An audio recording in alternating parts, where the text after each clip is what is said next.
let's take a look at what's coming up next in this Mariners offseason. So the budget is sitting right now. Let's say the current payroll, the different terminology. Current payroll sits at about $128.5 million. They are $11.5 million from where their 2023 payroll finished at $140 million. I'm going to guess when Jerry says they're going to go over that mark, let's stretch it to 145 in technical terms.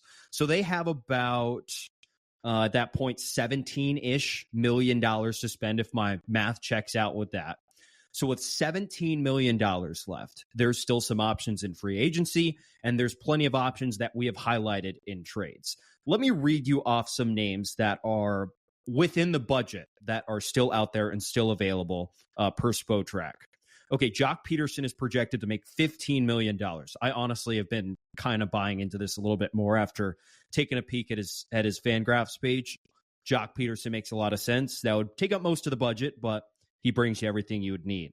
Michael Brantley, about $9 million is his projected salary. Jorge Soler, I'm still going to put him on there for now because he's still a free agent, $13 million per season. Whit Merrifield is worth about $6 million. Adam Duvall, $5 million. Eddie Rosario, $6 million. Robbie Grossman, $7 million. And then Rhys Hoskins on the high end at $21 million, which would come probably after a Ty France trade if they felt that was the route they wanted to go. And then Tommy Pham would be worth about $5 million. Any of those stick out? I like Jock Peterson, not for $15 million a year. Doesn't that feel a little high for a guy that's basically a platoon player and has not really strung together a good full season in a long while now? Well, he was pretty good the last 2 seasons. Okay, define good. Good hitting season. I mean, last year he was at 147 WRC plus. This year was like a 111. His strikeout rate was down. His walk rate was back up. I mean, definitely a productive bat. It would certainly make the Mariners better. It would be better than what they have in the outfield right now. What I'm trying to gauge is, would you pay $15 million a year for Jock Peterson? If it was the last move of the offseason, probably not. But again, he would make them better. Like the lineup would get better, flat out.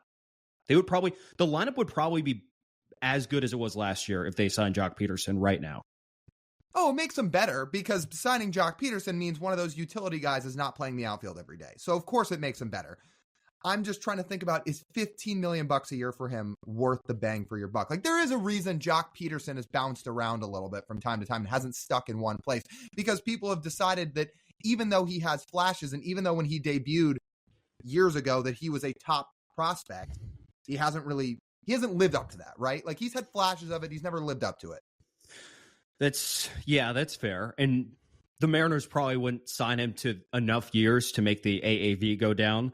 But I'm going to say, Lyle, if they sign Jock Peterson to a short deal, that's the average they're paying. Because they wouldn't string it out like, hey, Jock, we'll give you 6 years so the AAV can be like 11 or 12. I think I like the Adam Duvall idea a little bit better than I do Jock. I think Adam Duvall might. One, he's a right-handed bat, which they need. Two, yes, they just signed Garver, but this team still needs more right-handed bats. I like Duvall's power a little bit. I know he's had some injury problems too in his career, but I also think for what he'd cost, which will be less than $15 million a year, I might like that a little bit better. And then if you want, that could still free you up to make one major trade that might cost a little bit more money. Duvall does have some strikeout problems too. He's struck out over 30% of the time each of the last couple of seasons. And, that's unfortunately probably a deal breaker, even though you and I would be totally okay with strikeouts at this point.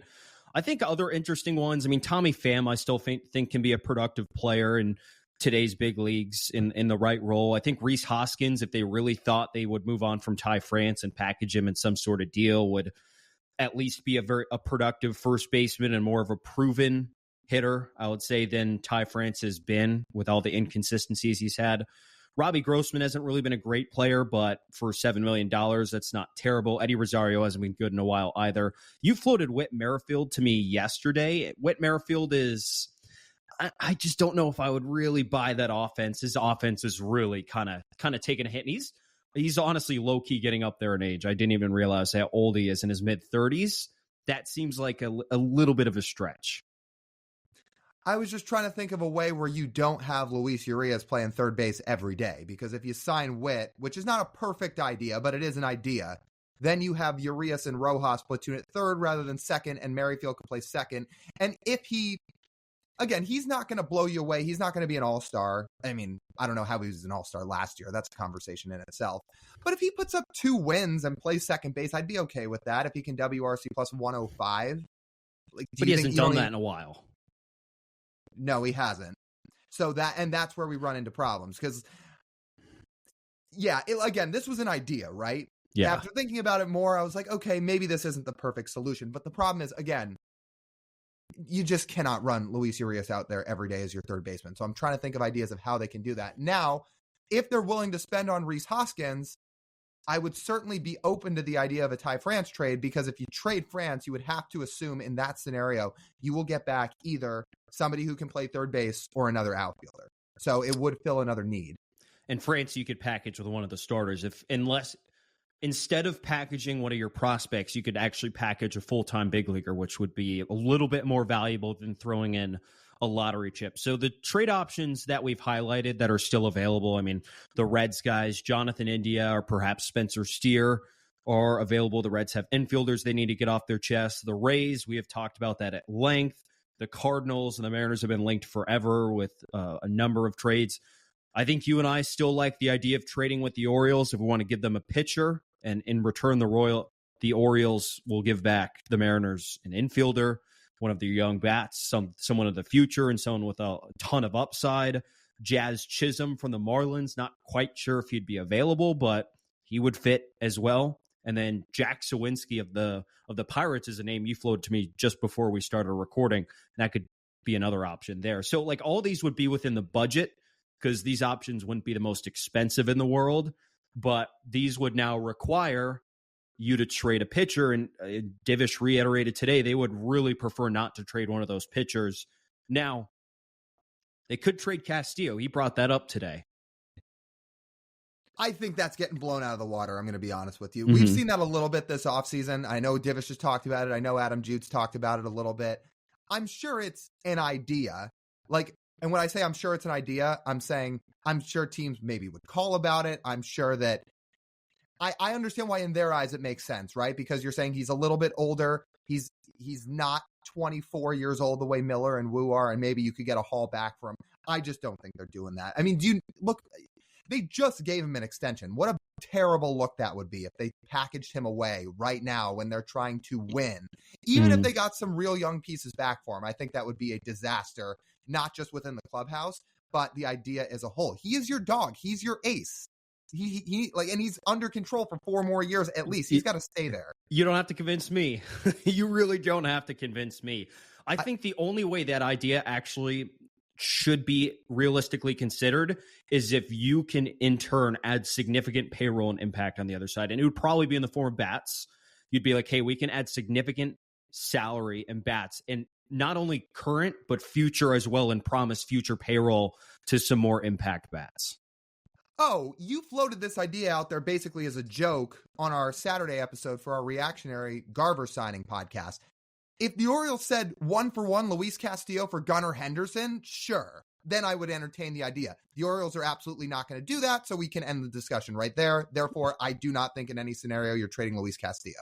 Right. That's the scenario where it's okay. Otherwise, terrible PR look, and would be right in line with this offseason. Yeah, it would. What could Emerson Hancock get back for him? Not Gunnar Henderson. No, not Gunnar Henderson, but I'm tying it now back to the idea of if you make a trade with one of these teams or with somebody we're not thinking of, it probably would not get, or not probably, it would not get you back a Paredes and a Rosarena, even Jack Sawinski from the Pirates, who's very controllable and has had some success. But Jonathan India. Can he get you back somebody that can play third base that's not Jonathan India? Every day? No. If you were to package Hancock and another prospect, no. Could you get every Spencer single Steer? Day? No. Hang on. For Spencer Steer, if you got Hancock and like an upper end prospect. Depends what the Reds think of Emerson Hancock. I don't know what their evaluation system is. If they're high on Hancock and they think he could stay healthy and they think he's a big league starter, sure, they might entertain the idea. But If they don't believe he's a big league starter, then no. I don't know if the Mariners think Emerson Hancock's a big league starter right now. So if they don't think that, then why would the Reds say, hey, okay, now let's give away a full-time big league infielder for someone who we're not even certain is going to start and is well past his top-tier prospect days? It's a question to consider. I'm not saying they do it, but I'm just trying to float out ideas here. If you gave him one of the young shortstops in your farm system along with Hancock, could it get you back a Spencer Steer? I'm not saying for sure. I'm saying maybe. I'm trying to avoid this whole India thing. We've talked about it now enough. I do not think that makes the team all that much better, and he would cost a decent haul.